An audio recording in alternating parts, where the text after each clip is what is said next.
Restoring a painting is more than just a technical task. It's a delicate conversation across centuries.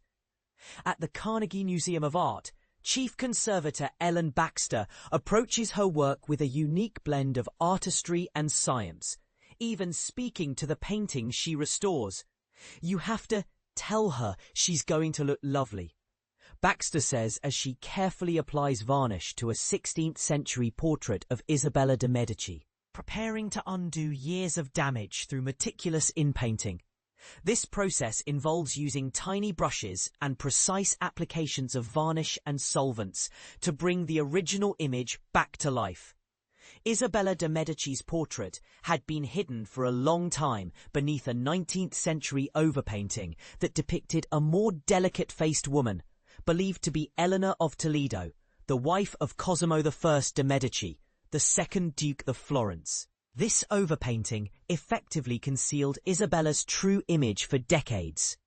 The painting was rediscovered in the museum's basement storage by Louise Lippincott, the Carnegie Museum's former curator of fine arts. Although the records attributed the work to Bronzino, the renowned court painter, to Cosimo I, Lippincott initially found the painting awful and sought a second opinion from Baxter. As Christina Ruvalis describes in Carnegie magazine, Baxter is a rare combination of creative and analytical skills. With a batch, her curiosity led her to inspect the back of the painting, where she discovered a stamp belonging to Francis Leedham, a 19th century reliner who worked at London's National Portrait Gallery. Leedham's job was to transfer paintings from wooden panels to canvas by carefully scraping and sanding the wood away, and then adhering the painted surface to a new canvas backing. An X-ray of the painting confirmed Baxter's suspicions, revealing multiple layers of paint beneath the surface. This was the lasagna she had described. Slowly and carefully, she began removing the dirty varnish and the Victorian overpainting from the face and hands, uncovering the stronger, more defined features of the original subject. The Carnegie Museum now believes the work may be by Bronzino's student, Alessandro Allori, or someone within his artistic circle. Meanwhile, Lippincott conducted her own investigation and found a Medici-commissioned copy of the painting in Vienna that matched the dress and hairstyle exactly. This discovery revealed that the true subject was not Eleanor of Toledo, but her daughter, Isabella de Medici, the beloved yet infamous party girl of the Medici family. The history blog paints a vivid picture of Isabella as a rebellious noblewoman who defied the strict social norms of her time. Cosimo I granted her an unusual degree of freedom. She managed her own household, and after her mother Eleanor's death in 1562, even oversaw her father's household. Known for throwing wild, lavish parties and spending extravagantly, Isabella was shielded by her father from scandal, despite rumours of numerous lovers. Her favourite was said to be Troilo Orsini, cousin to her husband Paolo. However, Isabella's fortunes changed dramatically after Cosimo's death in 1574.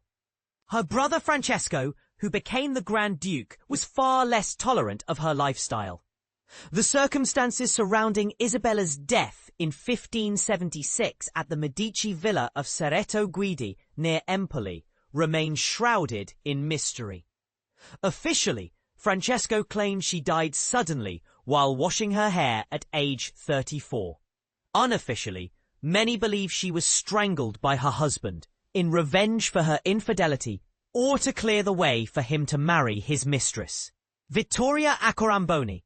An intriguing detail Baxter noticed during restoration was the urn Isabella holds in the portrait.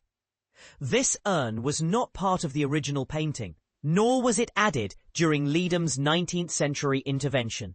Its resemblance to the urn often associated with Mary Magdalene, who is traditionally shown anointing Jesus's feet, led Baxter and Lippincott to speculate that Isabella herself may have requested its inclusion as a symbol of repentance or redemption.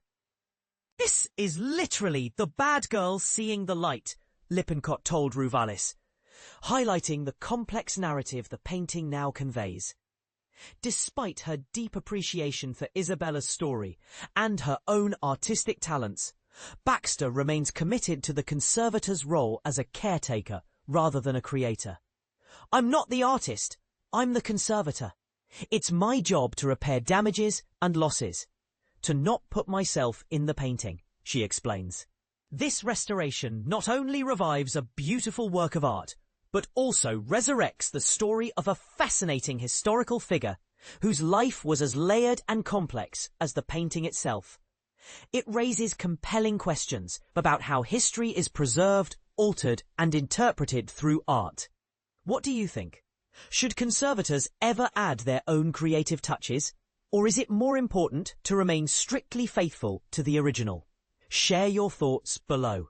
Note: an earlier version of this article was published on our site in 2023. Related content: how art conservators restore old paintings revive their original colours.